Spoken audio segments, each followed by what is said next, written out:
The things that live in the branches do not have faces, but they have voices that sound like dry leaves scraping against stone. I should have listened to the man at the gas station. He had worked there for 30 years, and his face was etched with lines so deep they looked like canyons. When I told him I was heading toward the northern coastal province to reach the next town by dawn, he didn't just give me a warning. He gave me a prayer. He told me that once the asphalt turns to gravel and the streetlights disappear, the road belongs to the land. He specifically pointed his gnarled finger toward the horizon, where the silhouette of the hills rose like jagged teeth. He told me about the Balete tree at the end of the road. He said it was not a tree in the way humans understand trees. It was a doorway. He told me that if I saw it, I should keep my eyes on the road, my foot on the gas, and my heart in my chest. Whatever happened, I was not to stop. But of course, the truth is that I didn't believe him. I lived in a world of logic, of GPS coordinates and engine torque. To me, his words were just the colorful folklore of a rural region trying to keep outsiders from getting lost or making mistakes. People in the provinces have a habit of turning local geography into mythology to explain why certain places feel heavy, and that road did feel heavy. It was an old strip of pavement that seemed to grow under my tires, winding through fields of tall grass that whipped against the underside of my car like frantic hands. The sun had dipped below the horizon hours ago, leaving behind a bruised purple sky that bled into an ink-black night. The only thing illuminating my path was the twin beams of my headlights, cutting tunnels through the darkness. Every few miles, I would pass a small shrine, a tiny altar made of wood and stones, adorned with wilted flowers and flickering candles. They were markers of something, I knew that much. People were afraid of something on this stretch of land. Then, the road changed. The asphalt became rougher, crumbling at the edges, overtaken by weeds and wild vines. My GPS lost its signal with a soft chime, and the screen went blank, leaving me with only the physical reality of the horizon. That was when I saw it. It didn't appear all at once. First, it was just a mass of darkness that was denser than the rest of the woods. Then, as my headlights hit it, the scale of it became clear. It was gargantuan. The Balete tree sat at the very end of the road where it seemed to simply vanish into a thicket of jungle. Its canopy was so vast it blotted out the stars above. It didn't look like a single tree. It looked like a knot of intertwined trunks and limbs, a tangled architecture of wood that reached upward and outward with different purposes. The branches hung low, draped in gray moss that looked like tattered veils, and then there were the roots. They didn't stay underground. They surged out from the earth like frozen waves, thick as pillars, twisting over the dirt and encroaching onto the very edge of the asphalt. They looked like petrified serpents, their bark cracked and gray, weaving into a chaotic web at the base of the trunk. I felt a strange pull then. It wasn't just visual, it was a physical tug in my chest, a sudden irrational urge to know what was there. My car began to vibrate, not from the engine, but as if the ground itself were humming. I slowed down. I told myself I was just checking the road conditions. I told myself that my radiator was making a strange clicking noise. I pulled over. It was a mistake, but in that moment it felt like an inevitability. The engine died, and the silence that rushed into the cabin was heavy enough to make my ears ring. The only sound was the ticking of the cooling metal and the distant, rhythmic chirping of insects that sounded too rhythmic to be natural, almost like a heartbeat. I sat there for a minute, my hands still gripping the steering wheel. I stepped out. The air outside was different. It was thick and humid, smelling of damp earth, rotting vegetation, and something sweet, like overripe fruit left to ferment in the sun. It felt heavy in my lungs. I stood by the driver's side door, looking toward the tree. Up close, the tree was terrifying. It wasn't just big, it was ancient in a way that felt aggressive.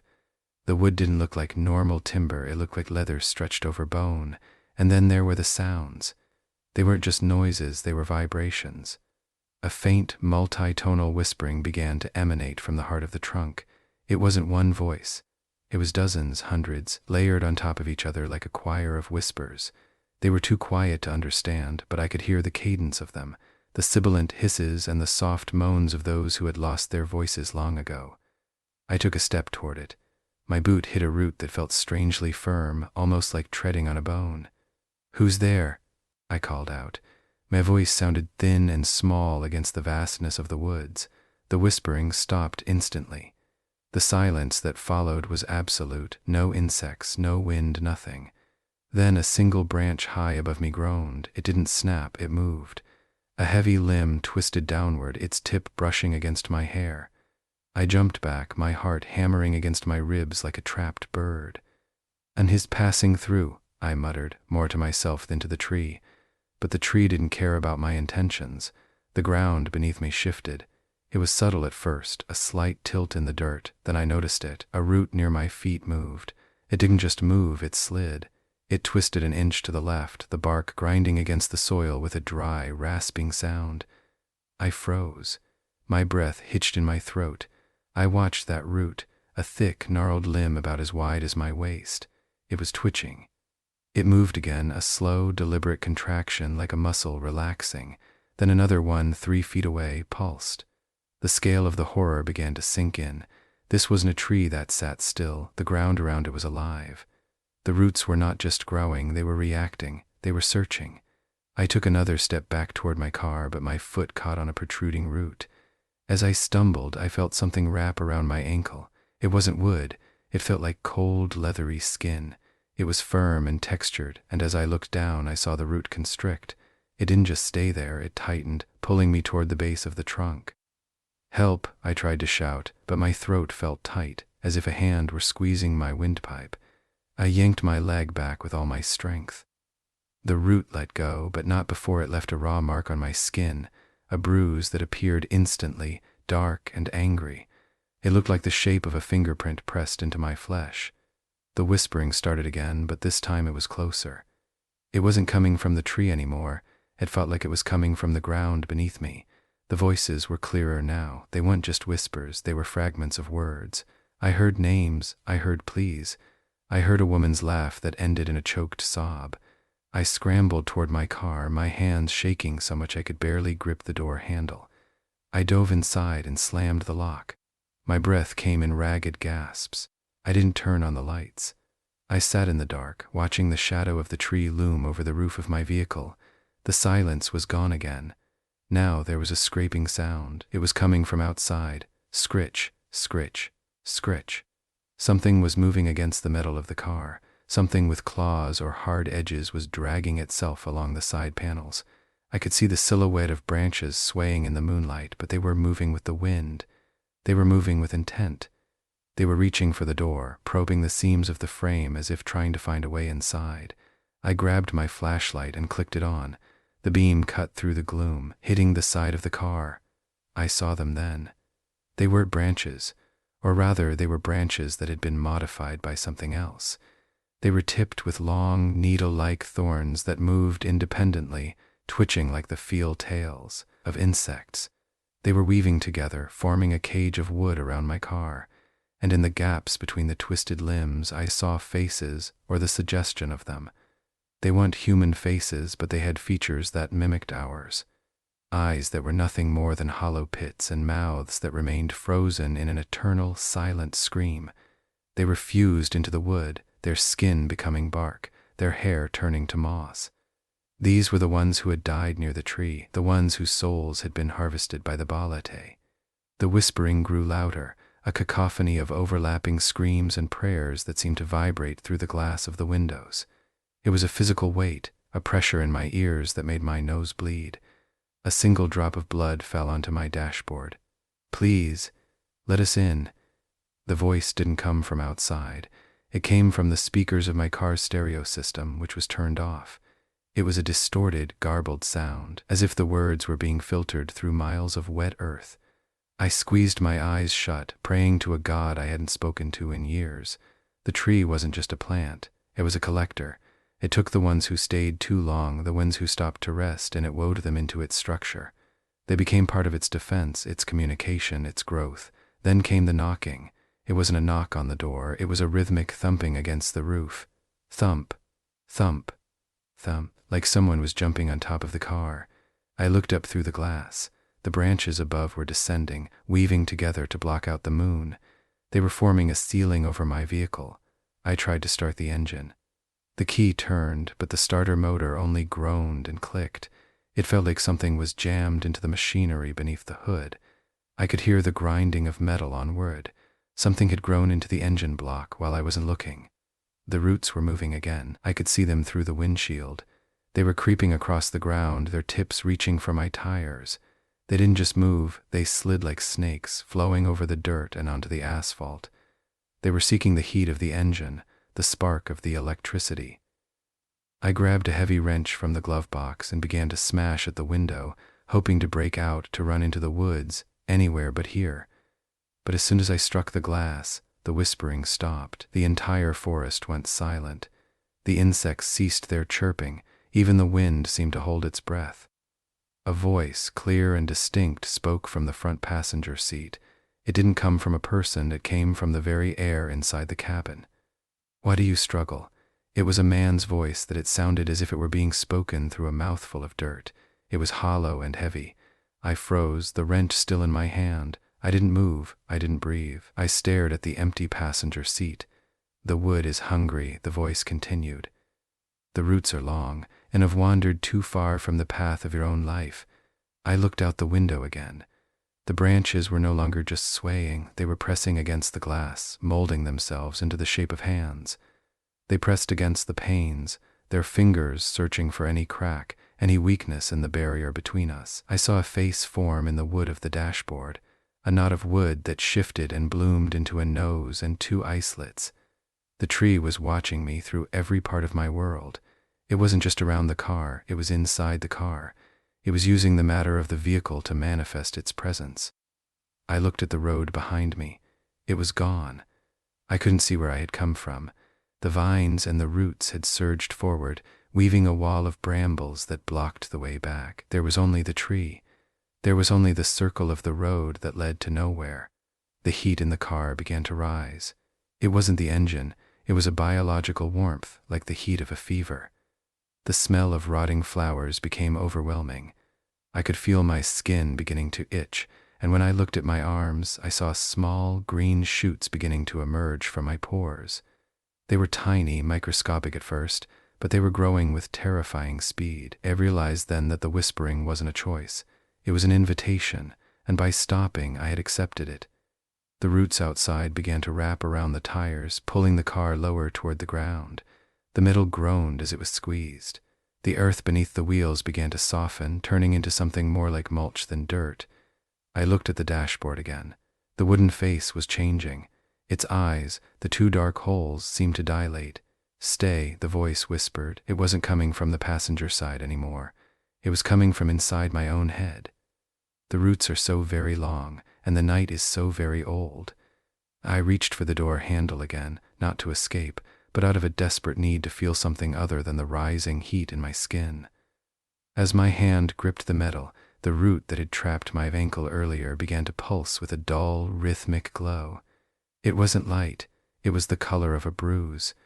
The ground beneath me gave a mighty heave. The car tilted. One of the front tires popped, not from a nail or a rock, but because a thick, woody vine had pierced through the rubber and into the axle. I screamed as the sound of the metal twisting filled the cabin. It was a high-pitched, agonizing shriek of grinding steel. Outside, the tree seemed to groan in response. The ground shook. The branches above me began to descend like a cage falling from the sky.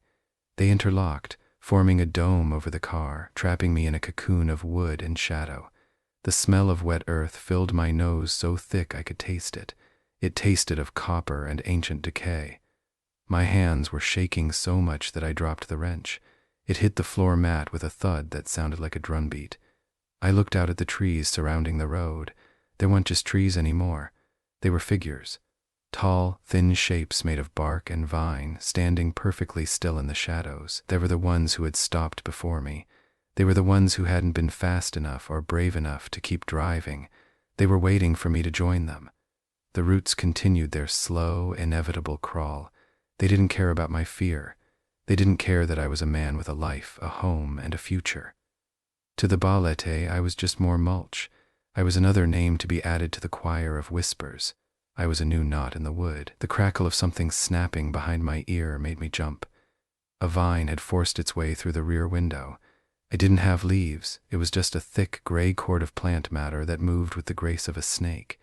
It coiled around the headrest and began to tighten. I felt a sharp sting in my neck as a thorn pricked my skin. I didn't cry out. The pain was distant, muffled by the overwhelming weight of the atmosphere. The air grew even hotter. My skin was beginning to feel tingly, like I was falling asleep. When I looked at my hands, the hair on my arms was turning gray and stiff, and my fingernails were becoming dark and hard, like stones. I tried to speak, but the words wouldn't come. They felt heavy in my mouth, as if they were turning into something solid before they could reach my lips. The whisper in my head grew louder, overlapping with the voices from the tree until it was a single, unified roar of sound that didn't use words at all. It was the sound of growing things, the sound of wood expanding against stone, the sound of roots seeking water. I looked out at the road one last time. The light from my dashboard was flickering and dying. The interior of the car was being reclaimed by shadows. I saw the root that had pierced the tire move again, and this time it didn't just sit there. It began to pulse with a slow, rhythmic throb. It matched my heartbeat. I realized then that the tree wasn't just surrounding me, it was merging with me. The wood of the dashboard was becoming part of my arm. The vine at my neck was finding the vein. I wasn't being hunted by a monster, I was being integrated into an ecosystem. The car gave one final, shuddering groan as the frame twisted under the pressure of the roots. The metal began to buckle like paper, and in that moment the whispers stopped entirely. A new sound replaced them, a slow, grinding movement of wood against wood. I looked at the dashboard, and for a split second, I didn't see a piece of wood. I saw a face, my own face, but older, weathered by centuries, its eyes made of amber and its mouth wide with a silent, woody acceptance. The lights finally went out completely. In the absolute darkness that followed, there was only the sound of something growing. A single wet crack as my bone adjusted to the wood's embrace. A soft hiss as my skin merged with the vine. Outside, on the road at the end of the world, a man in a car sat perfectly still. To anyone passing by, though no one would be coming for miles, it would look like he was simply resting. But if they looked closer, they might see that his hands were turning to bark, and his hair was beginning to sprout the first fine threads of moss. The next morning, when the sun rose over the province, the road would still be there. The tree would still stand at its end, its canopy a sprawling crown of secrets, and if a traveler happened to stop, if they ignored the warnings and felt that strange, irresistible pull toward the heart of the wood, they might see something new in the branches. They might hear a new voice added to the choir, a new name joined to the list of those who had stopped. They might see a new knot in the trunk that looked remarkably like a human face, its eyes wide with the memory of the road, and its mouth forever shaped into a silent, wooden plea. But they wouldn't hear me. I would be part of the wood now. I would be the shadow in the leaves and the grit in the bark. I would be the reason the next traveler feels that pull. I looked at my hands one last time before the sight faded into a blur of gray. They weren't shaking anymore. They were still. They were becoming steady, like the trunk of an ancient oak.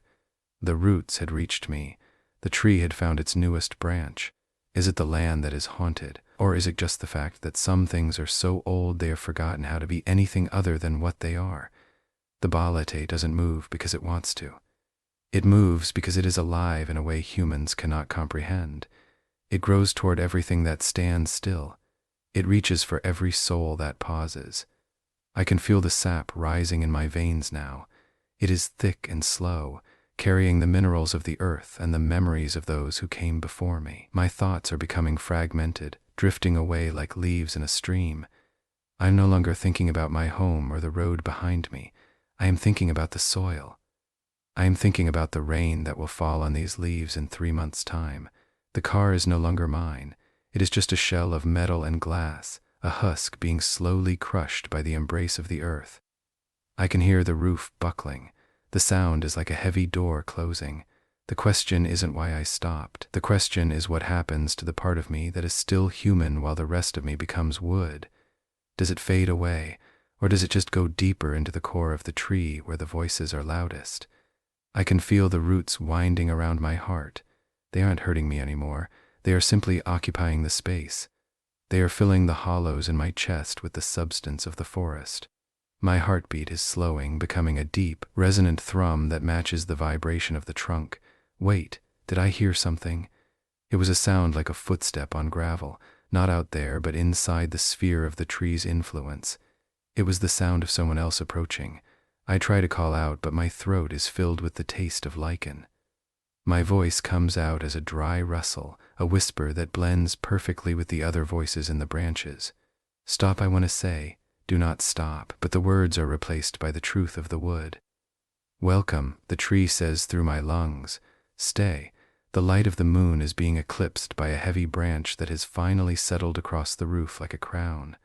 The glass above me shatters silently, falling away as shards of crystal into the mossy floor below. I don't feel the cold air. I only feel the warmth of the sap and the slow, inevitable growth of my new limbs. The road ends here, and for me, it has been ending for a very long time. I look at the dashboard one last time. The face is gone now, replaced by a knot of wood that looks like a closed eye. I close mine as well. The difference between them is becoming harder to see. The silence returns, heavy and absolute. The only thing left is the sound of something growing in the dark, reaching out, hungry for the next traveler who thinks they can drive past the end of the road. If you hear a whisper in the woods, don't listen. If you see a tree that seems to watch you, keep driving. But if you feel that pull, that magnetic, heavy tug in your chest, know that the roots are already reaching for you. They have been waiting for a long time. They have all the time in the world. The question remains, hanging in the humid air like the scent of rotting fruit. When did I stop being a man, and when did the tree begin to speak through me?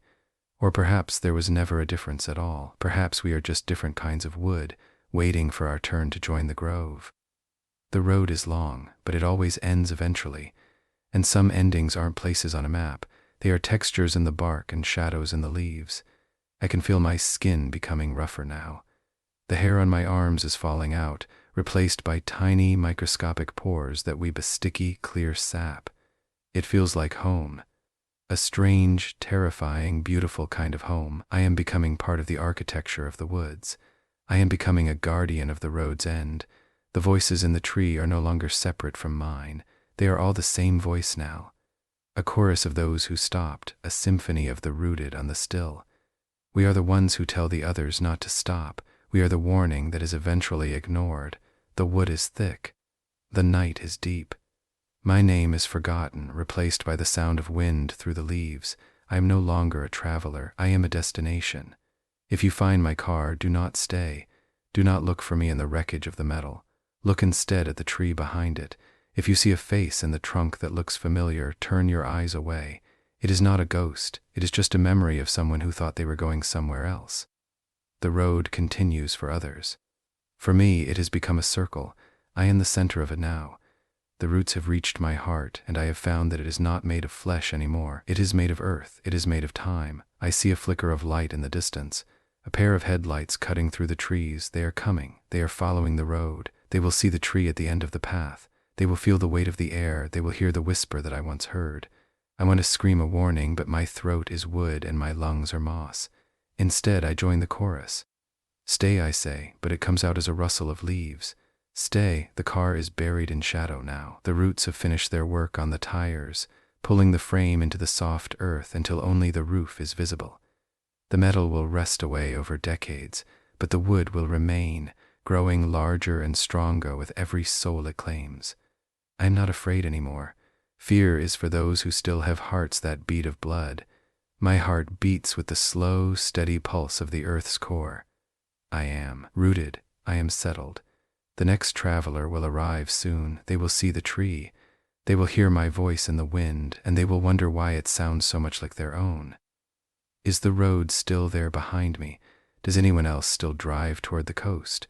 Or have they all been absorbed into the canopy, becoming part of the great green silence? I cannot tell you. My perspective is narrowing. It is becoming a single branch, a single root, a single moment in the life of a tree that has stood since before the first road was laid. The questions are fading now. They are being replaced by the sensation of growth, the tingle of new cells forming, the slow expansion of fibers, the deep, resonant ache of wood stretching under its own weight. I am no longer thinking in words, I am thinking in colors, the green of the leaves, the gray of the bark, the dark brown of the soil. The next person will see me. They won't see a man in a car. They will see a tree that seems to move when they are looking. They will hear a whisper and think it is the wind. They will find a piece of metal on the ground and call it a relic of something lost. They won't know that I am still here, just beneath the surface. They won't know that my eyes are still open behind the bark, watching the road for the next pair of headlights. The Balete doesn't have a name, but I have one now. It is the sound of a leaf falling. It is the silence after a scream. It is the way the wood feels when it finally finds something to hold on to. I am part of the tree. The tree is part of the land.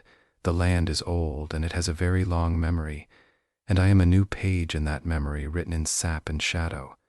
The road ends here, and it will always end here, for everyone who stops, for everyone who listens, for everyone who finds their name carved into the bark of the world. I can feel my fingers becoming long and pointed. They are reaching out to touch the leaves above me. The sun is a memory, a faint spark in the back of my mind that is slowly cooling. The moon is my constant companion, casting shadows that move like ghosts across the ground. If you see the tree, don't stop. If you feel the pull, turn your eyes away. Because if you stay, you will find that the only thing more certain than the road ahead of you is the fact that some roads lead into the heart of things that were never meant to be disturbed by human hands. The wood is heavy in my chest now. It feels like a crown of thorns made of oak and iron wood. It is not painful, it is just weight, the weight of staying, the weight of belonging. I look at the road one last time, but I no longer see it as a path for cars. I see it as a vein, carrying life away from the center, and I am the clog in that vein. I am the knot where the flow stops and the forest takes over. The whispers are my own now. They aren't voices from the past, they are reflections of my own thoughts, echoing through the hollows of my bones. They tell me that it is okay to stop. They tell me that the soil is warm and the water is deep. I am becoming the Balete's newest secret. I am a whisper in the branches. I am a root in the earth. I am a shadow on the road. The next traveler will find my car, or what is left of it. They will see the vines that have replaced the wires and the moss that has filled the seats. They will think it was abandoned years ago. They will know that I am still here, sitting in the driver's seat, my eyes closed behind a layer of bark, waiting for the next set of headlights to cut through the dark. The question isn't whether I am still human. The question is how much of the human remains when the tree takes what it needs. And as I feel my skin harden into something that can withstand the rain and the sun, and as my breath becomes the slow, steady respiration of a living thing made of wood, I find that the answer doesn't matter anymore. The tree is enough. The land is enough. The silence is more than enough. I am part of the circle now. I am one with the root. I am the wood that remembers. If you see me in your dreams, don't reach out. My hand is no longer made of flesh. It is a branch heavy with the weight of centuries. If you hear my voice, know that it is not a call for help, but an invitation to rest. It is the sound of something that has found its place at the end of the road. The wood stays. The tree remains, and I am finally perfectly still.